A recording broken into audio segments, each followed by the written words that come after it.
I did give myself a little bit of a raise, but it was like I was wanting to keep fudging the numbers to make the raise bigger. Yeah. I think it's also part of this is like newer business owner, because last year was my first full calendar year in business. Yes. And so it's almost like, okay, let's get to Q1 and see what that tax payment is looking like. So I really am getting a better sense of what is this looking like.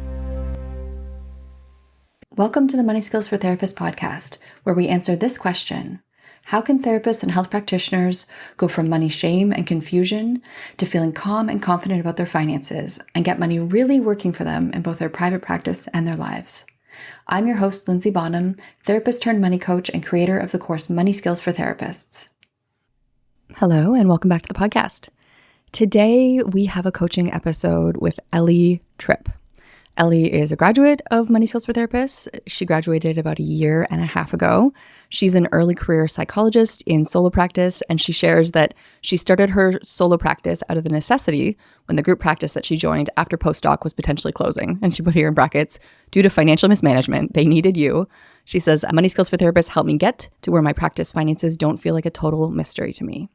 So in our conversation today, Ellie and I talked about this piece that for her is more around personal finances, she mentions, is what we focus on today, around swinging between I can't afford it and then like, whatever, I'm just going to make it work, right? These two extremes when it comes to making a spending decision. And Ellie and I dig into and explore where those stories might have came from, what she wants to believe now. And we look at both the mindset pieces around how she wants to think about and prioritize these things, connecting with her values to know what is worth spending on, and then also going back to systems and numbers and grounding herself in her actual numbers for her practice and figuring out what her practice can do for her now at this stage into the second year of her private practice. Here is my coaching episode with Ellie Tripp.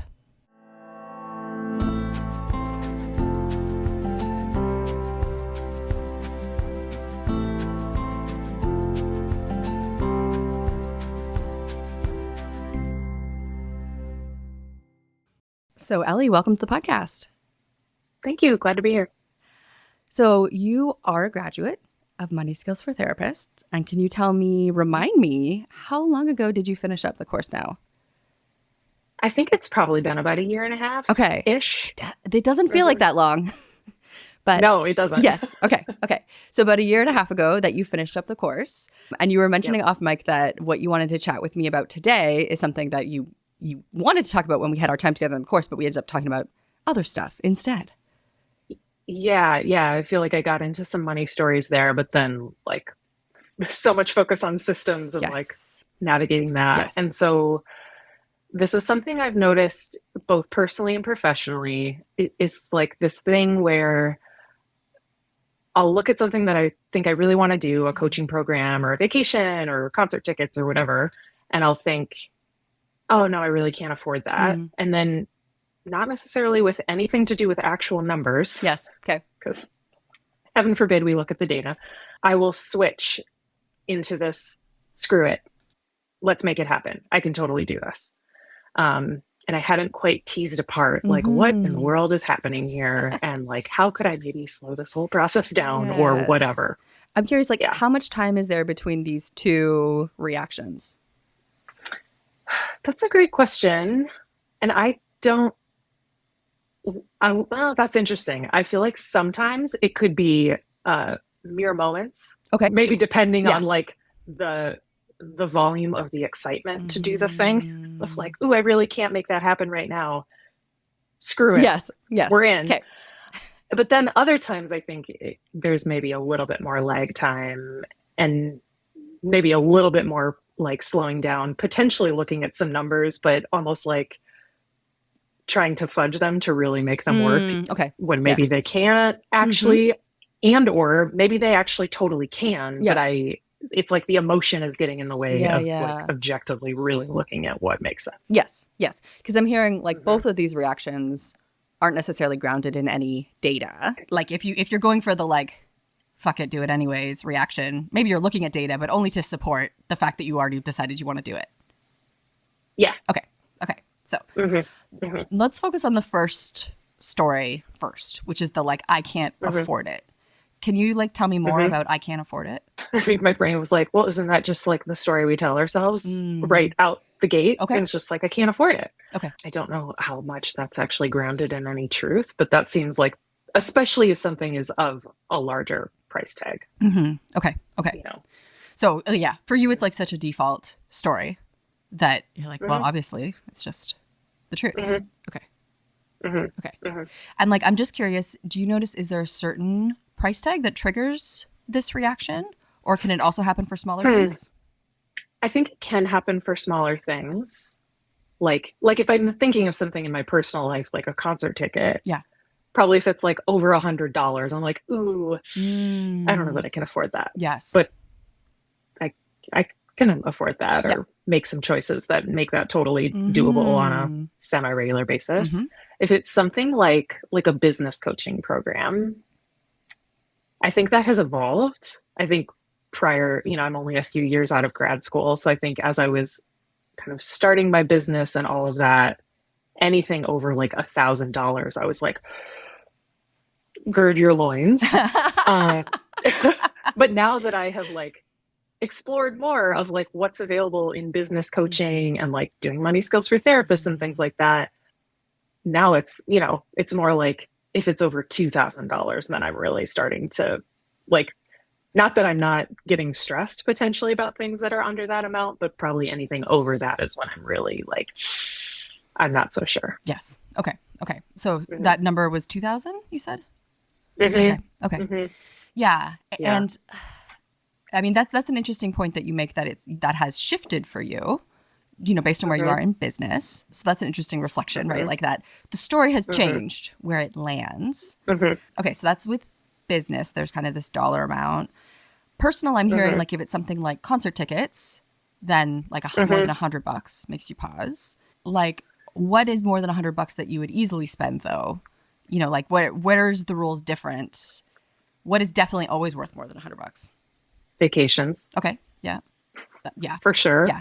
But then, so I was thinking like, okay, so personal concert tickets, that's one example, but like a vacation or something like that, I don't know, or like flights, like anytime it gets over $300, even if it's like you're flying to Europe or something, it's like that's going to be more than $300. Yeah, probably. Like, you kind of hope it is at that point, frankly. Like, right, exactly. Yeah, like we don't want the plane to crash. It's good quality. Yeah. Yeah. So it's kind of interesting to think what the difference would be there. Yes. I'm not totally sure. Because what I'm noticing is, and this is generally something I've noticed in myself too, is the story of I can't afford that seems like it's a story about money. Right? Like it's just a dollar amount. I can't afford that. Like I just don't have that money. Right? But generally speaking, there's going to be something else that we would turn around and see at the same price tag that story wouldn't come up. Right? Like if you go to the grocery store and you spend $110 on groceries, does I can't afford that come up when you see your grocery bill? No. Yeah. So what's different about those things? Oh, just spending for my own enjoyment and fulfillment. Okay. How dare I? Here we go. Interesting. Okay. Yeah. There you go. Okay. There's the juice. There you go. Okay. So tell me about the like, how dare I? Yeah, that's interesting. I mean, it just feels like, like if there, oh gosh, it's such like if there's some sort of sense of personal enjoyment, then there has to be some sort of like martyrdom associated with it, or I don't know if martyrdom's the right word, but like there's some sort of I should be depriving myself, or I don't even. Yeah, sacrifice. Do I deserve this? Is this like I feel like this sort of feels like it connects to this is maybe a different coaching session, but like the stories around like being able to raise your fees as a therapist. And like, no, we're supposed to just give it all away for free, and you're in a giving profession. And so it feels like that's like another side of that coin. Yeah. There's connections to that area too. Because, what it makes me curious about is for this part of you, the like, how dare I? If you enjoy something, it has to be, it sounds like you're not allowed to just enjoy something. There has to be something that comes with it. Even we haven't quite articulated exactly what it is, but like, Yeah, something in the realm of martyrdom or sacrifice, or maybe having earned it. Mm-hmm. You have to have earned it. Yeah, that feels right. Okay. So this idea that you can only enjoy things if you've earned them. Mm-hmm. Do you know where that came from?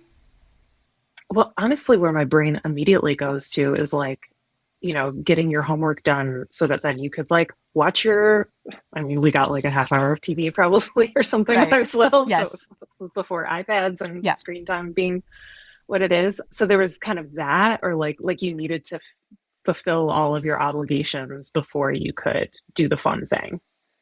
Right. And in this case, what would be the obligations that you'd have to fulfill before you're allowed to have a concert ticket or go on a trip that's more than $300 plane ticket? Right. So a worth it trip. Yeah. Yeah. It's kind of, I don't know. There's almost this kind of unrealistic expectation that what I'm supposed to have all my bills paid for the next 6 months and still a 6-month emergency fund and have this huge gigantic cushion before I can do anything enjoyable. But even as I'm saying it, I'm like, well, that's not a nice way to live or realistic. But logically, there's other parts of you. It makes me think about the ant and the grasshopper. Do you remember that story? Refresh me. I mean, I've been refreshed because I've read it to my 5-year-old recently, but it's this story about it's summer and the ant is working hard to save up for the winter, and the grasshopper's just having fun and enjoying the summer. Mm-hmm. And they have some exchanges where basically the grasshopper's why are you working so hard? Relax, it's summer, enjoy. And the ant's no, I have to save up for the future. I have to be responsible. And then, of course, winter comes and the grasshopper has no food and the ant has got a bunch of food. Yeah. And I'm sure, depending on the version of the story, I'm sure in some dark Russian version, the grasshopper dies a terrible death. In the sanitized American, North American version, the grasshopper gets a little food from the ant, learns his lesson, and then the next summer learns that there's a time for work and a time for play, that he should be working hard throughout the summer, even though it's beautiful, so he doesn't starve to death. Yeah. This is kind of the vibe it brings up for me, what you're saying. Yeah. Well, and what's sort of flashing, I grew up in we were comfortable and parents helped paid for college and things like that. So it's not like there was this big deprivation, but I do sort of remember if there was a big celebration dinner or a trip or something like that, it would be yeah, let's do it. But then, we need to be watching. There was then sort of on the flip side of it, we need to be watching what we're spending. And so it was kind of this well, wait, but we want to do this. Or even I feel some of the ways that love is shown in my family is no, let us buy the dinner, or being able to give in those ways or give to charity and things like that. But then also hearing ooh, but things are tight. And so kind of having these confusing messages and never actually talking about any of the actual numbers. Yes. We didn't really talk about that. Right. It sounds like enjoyment was always coupled with some sort of stress, or there was a hardship that had to come with it, or that would get coupled with it in the lead up to something that was enjoyable. Or even it sounds potentially in the wake of something like a gift, there might then also be mention of financial stress. Yeah. Right. Yeah. Okay. Yeah. We're happy to do this, or we're really excited to do this, but also, biting our nails about it. Yes. And this is your parents? Okay. Yeah. Do you see this in other family members as well? I'm trying to think. Part of me is thinking, I don't think we've talked openly enough about money for me to really know. Yeah, that's true. Yeah. Okay. Yeah. Okay. Yeah. So there's this pairing that has happened in your family, which you've experienced for decades, probably the whole time you've known them, where it's anytime there's something enjoyable, there's also going to be this stress or hardship that is paired with it. Okay. Yep. So thinking about that, Ellie, zooming out with your adult brain, because this is something you absorbed all through childhood, I'm sure, and into your teen years and 20s. With your adult brain, what do you notice about that story, thinking about your family? I don't know if this is necessarily what you're asking for, but really what I'm thinking is I don't want to keep doing that. That's not for you. Yeah, like it feels like then it's hard to be able to just enjoy things. And because we didn't actually talk about the numbers, like I don't actually know. Yeah. What were we really stressed then about paying for groceries? It didn't feel like it, but I don't know. Yeah. I have no idea. Right. And that's also like, thanks for protecting me from that. And also talking about it could be helpful. But I think for myself, like I'm thinking about doing this next level of this clinical training. Okay. And turns out, because of Money Skills for Therapists, I actually set aside way too much money for taxes. Okay. I know. Nice. Which is a great problem to have. Good problems. I'm like, and I'm just kind of leaving it there as like let's just kind of keep it there. Yes. Let's get through the first quarter and make sure this story is true. I still am holding too much for taxes. Okay. But also it's kind of like how I treat my tax return. I just pretend it's never going to happen. Right. So then it's super bonus money when I get it. Right. So I'm kind of treating it like that. Okay. But in my head, I'm like, oh, but okay, this training is, I mean, it's like $5,000 plus. Like it's a big clinical training. Significant, yeah. But I'm like, oh, but I actually kind of already have a couple $1,000s just sitting there that I'll be able to just shuffle into that. And like, there's something about that.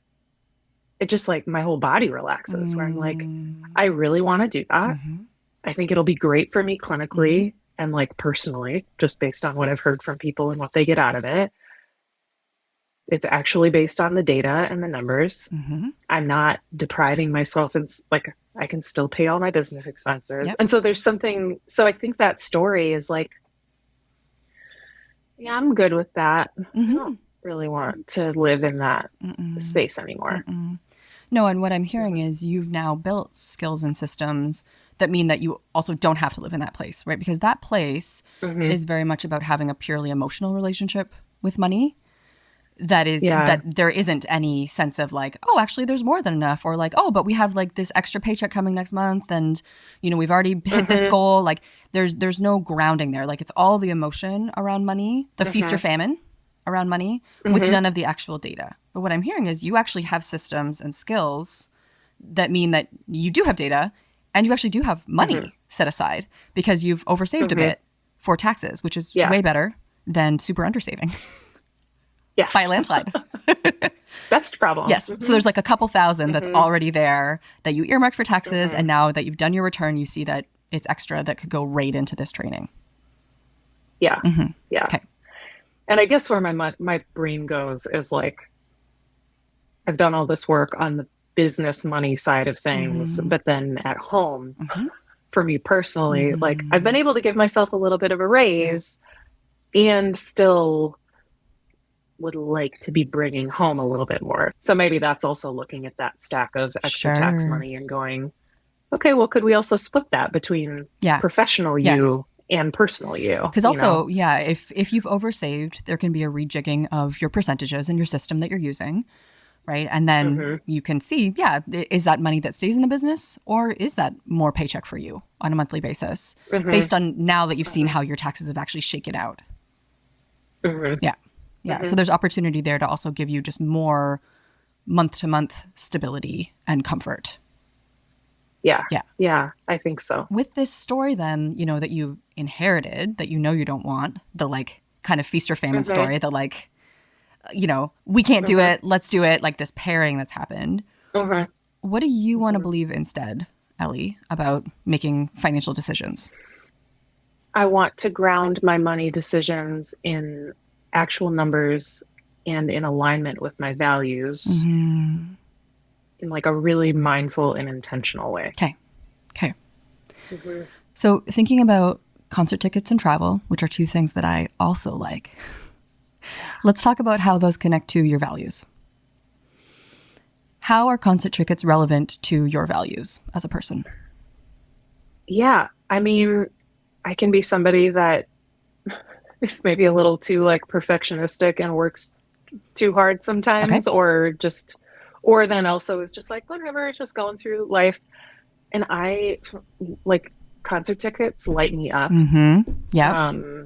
Like live music lights me up, whether that is me just going to see somebody I really love and I go by myself and like it's the best, or I get a group of people together and we like dance like idiots and have a great time. And so it's like also a connection, community sort of thing. Okay. So I'm hearing there's connection and community if you go with someone else. What is the value associated with that first part you talked about where like you can tend to work a little too hard?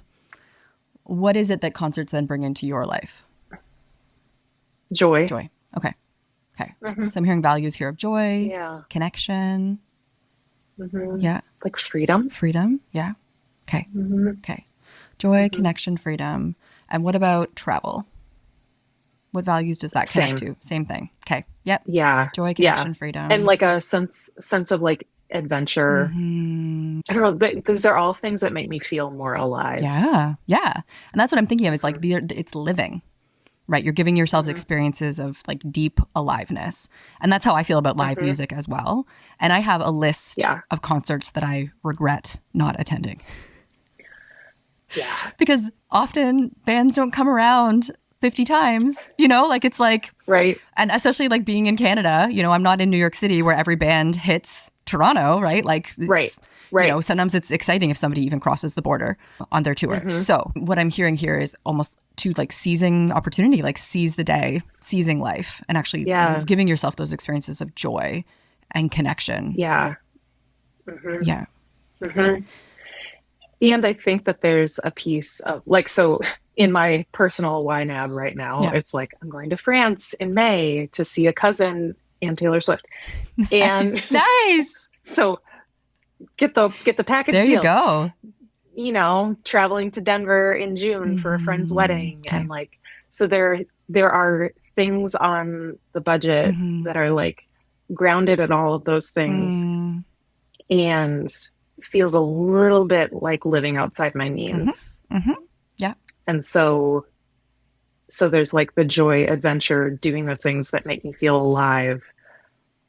And also then wanting to stay grounded in reality of like car payments, student loans, medical bills.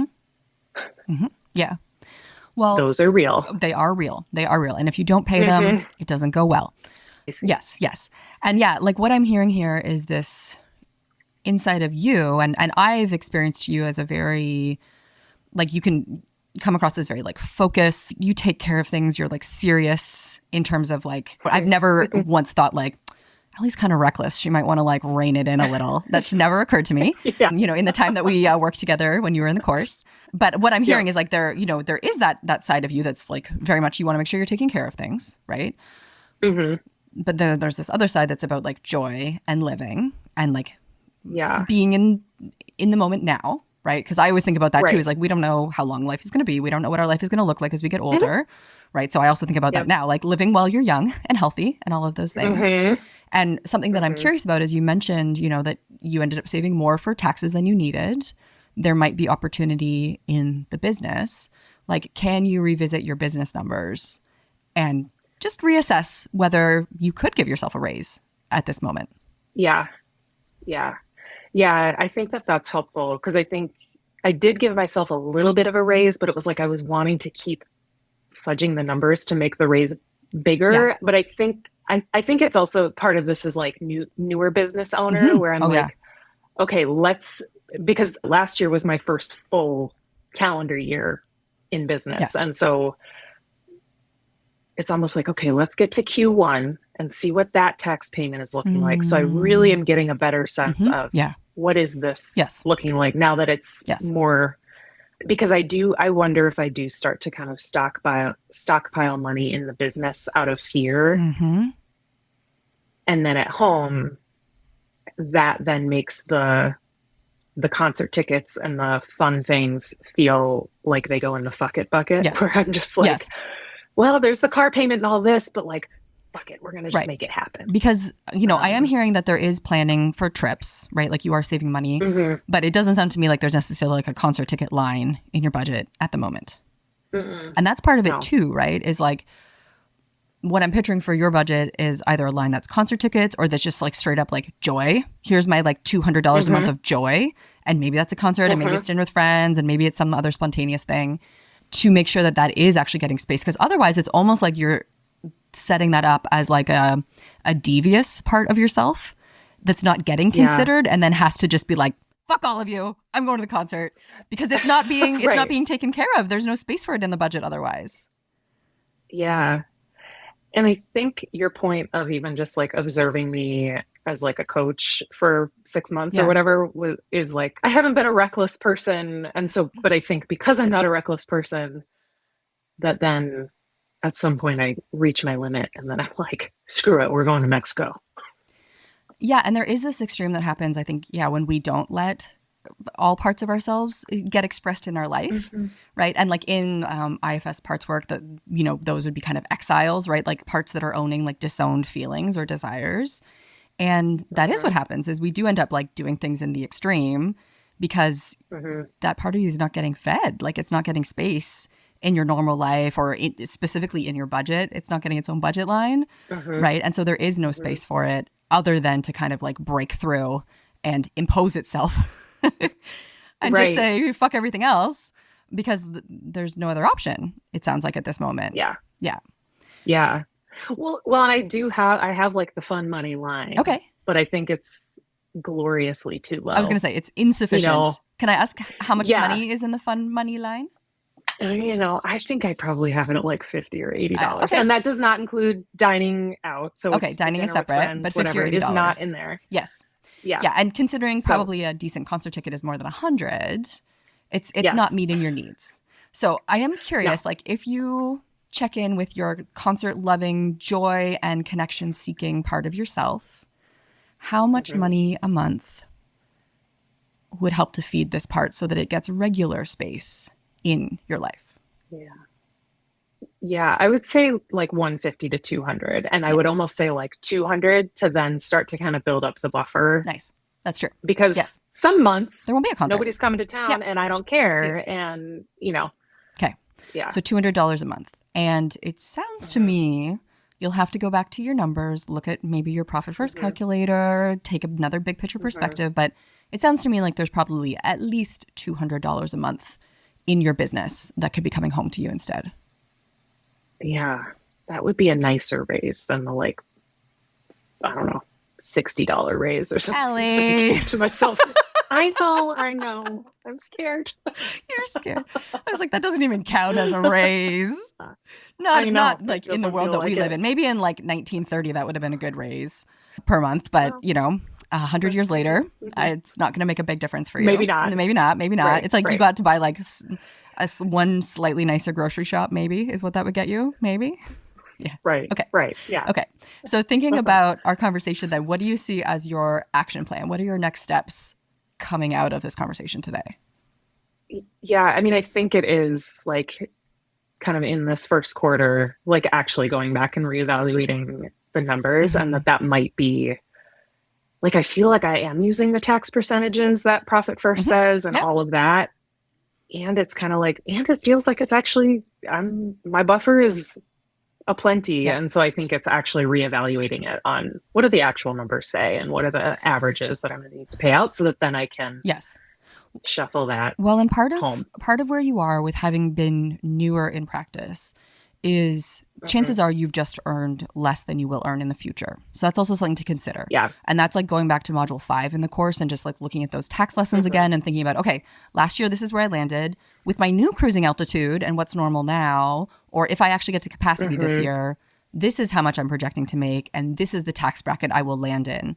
Because something else with taxes that an accountant pointed out to me once is when you're on the lower end of the taxes, like if you're paying, I don't know, if you're going to owe like $15,000 of taxes, Americans are entitled to about $10,000, kind of like the first $10,000 of the income you earn is not actually taxed, right? So there's this like certain amount that you're just not going to pay. And when you're only saving for a few $1,000s of taxes, that's a big difference, right? But as you get more established in your business and maybe you're going to start owing like $40,000 of taxes, that exemption amount doesn't make such a big difference anymore, right? So that would be my suggestion is like ground in not just where you've been, but where you're going. Like what is going to be your tax percentage this year? And then I would say run it by your accountant to say like, hey, looking at what I'm planning to earn this year, I'm seeing I'm going to earn about, I don't know, like 80,000 take home. That puts me in this tax bracket. But can you tell me also what you know I'm going to be eligible for and what you would actually predict I'm going to owe for taxes? Because they're going to know your tax picture the best because they know everything that you're eligible for. They can put you in the context of all these other things. So that would be my suggestion. And then see what else that number, like that money can do for you if you do get to lower that percentage. Yeah. Yeah. That's helpful. And I think that there's a space of like, because like I had surgery last year and then was taking less clients for part of the year. It's like, okay, let's actually base this on the last like 6 months. Yes, exactly. What your new normal versus the is. full last year. Yes. Yeah. And it makes sense to me too that you have been having a hard time kind of maybe like trusting the numbers or wanting to give yourself a raise because you did come into a new practice. You had a serious surgery that had a serious, recovery time period. So it's really, it sounds like only maybe the last 6 months where life has been really normal and where you're like, you're kind of what I like to call cruising altitude. You're at the spot where you're like, this is kind of like if we just go along tickety-boo, this is where I would stay. Yeah. Yeah. Yeah. That feels right. Yeah. Okay. So you're going to be going back, looking at your numbers, seeing where there's opportunity to give yourself a raise, talk to your accountant so you get a really accurate picture. And I'm curious, Ellie, you have your action plan. What else are you taking away from our conversation today? Increase my fund money category.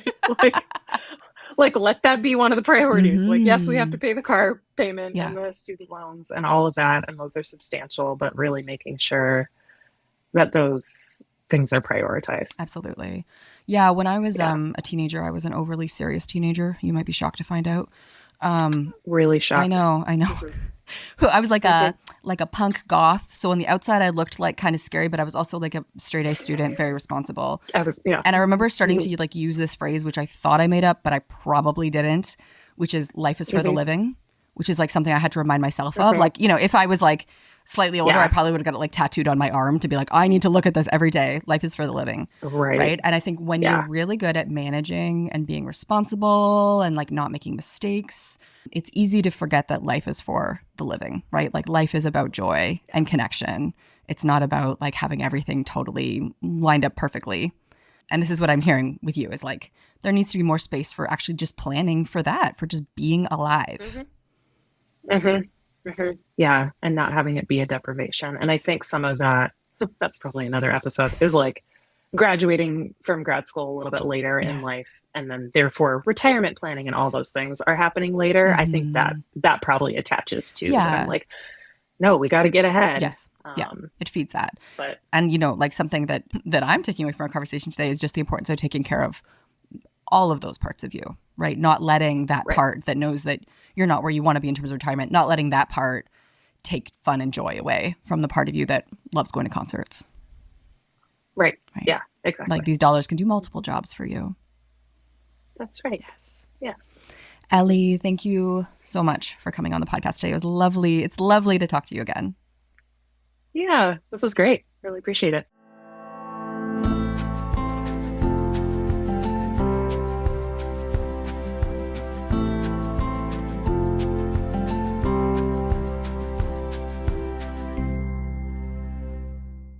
My conversation with Ellie just really brings to mind for me balance, just the importance of balance with our money. Balance in life, obviously, also a good thing. But in terms of finances, I think what we see over and over again is if you put too much money towards one thing, right? Like if we don't let our money take care of many parts of us, ideally all parts of us, right? If we're not using our money to really take care of who we are as whole people, then we end up making plans that we can't actually stick to, right? We can't be in integrity with our plan or our budget if we are denying that part of us, like in Ellie's case, that loves concerts and travel and connection and joy, right? And what I see people often do, where this often comes up, is people paying down debt too aggressively, right? Where the part of you that wants to pay down debt is like so urgent and just so stressed about the debt that you try to put so much money towards debt every month. But ultimately, of course, other things are going to come up in your life, right? There's going to be fun things that come up, like in Ellie's case, but there's also going to be responsibilities that come up. And then you can't stay to that plan and you have to break the plan that you've made and do something differently because you've set up a plan that isn't really sustainable. And in Ellie's case, she has set up a plan for her money that is not sustainable in terms of like it doesn't actually take care of this part of her that really enjoys life, right? She doesn't actually have enough room in her budget to do the things that really feed her, like going to concerts and traveling and being with friends, right? And so by actually building that into her budget, she's now going to have the opportunity to approach those decisions from a balanced place with actual numbers, because she's not just denying that part of her and then having it have to rebel to get its needs met. So it's so much, I mean, I relate heavily to Ellie in this conversation today. We chatted a little bit off mic afterwards about how I am planning a trip to London and Iceland for my 40th birthday that is coming up this year. And it's definitely a stretch. And it hasn't actually been in my budget, but I am going to make it work. And I'm, going to be strategically doing things to help the money to be there, because it's really important to me.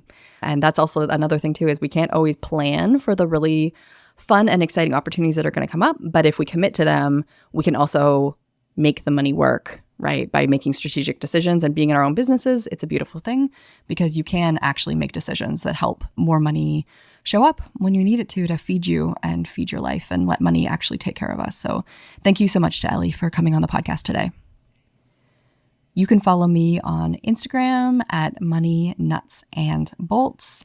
And if you're enjoying the podcast, because I ask you a lot, but it's really helpful if you review the podcast on Apple Podcasts. It is the best way for other folks to find us, for other therapists and health practitioners to be part of these conversations. So if you're enjoying the podcast, if you could take 3 minutes to jump over to Apple Podcast and leave a review, maybe share about what you appreciate about the podcast, about your favorite episode, that would be deeply appreciated. Thank you for listening today.